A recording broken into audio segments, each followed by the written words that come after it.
sé Deireadh an óir le taramad caimbal an leor a hacam an teachgútsa. Agus colch rís na leorichin ille a head a bhiacam Criomagan gurúcha seo. Chai seo ausachug bhion geogreisianist, fasc daichid bliona. Agus mar sin ha cleachgag sean litrachug nach éir sin a cleachgag túlig bó hánig na rioltin goch a stoi.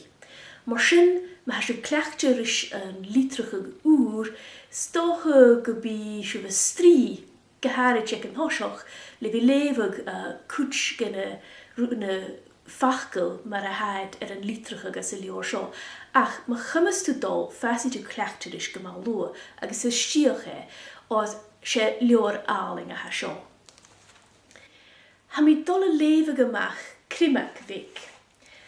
Fad a bhir sin a féiscing dé ha Nelly agus Ellen a dianú ecanthai.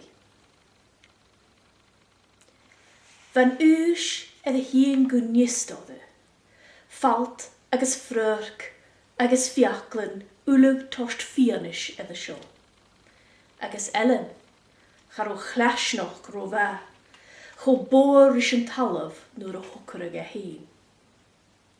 Ski san iescar. Chatlig an díosteachcha as Jane a díochad, béal of an tinne. A ghearag san tuisce trauma mui, fet cúl na guithe san chimilar, van catol seo choma, cho síl tron taurag as tu clinching fuaim an chilin agus ceol na níon fatar falav. Gústi, ynwyd, agus chwnigi gro Ellen a gal na chatal. Chwnigi na diod agus gerichi is chwri laf gysochgar ri utan. Chol am I shain what eddi fa cwtsi gan a shain scha chol am I rif cal chol boioch. Wel, syniad Nelly agus Ellen no an scútalar sin am faranam ahead Ellen.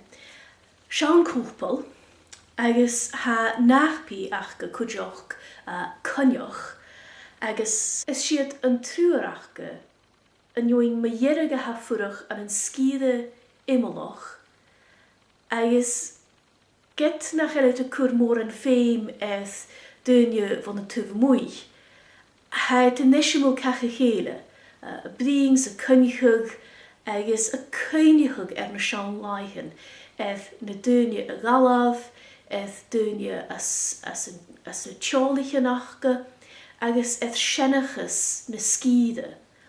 Agus ge ieder wa siet na skealach gan seo, a ha gan kummel a dol, gan kummel bio, agus ha cho folle sioch. Gyda sio Deireadh an bethe, nach heel mór an bhlíonach yn acelachge, agus dé hachras me chuchlas dúneachge.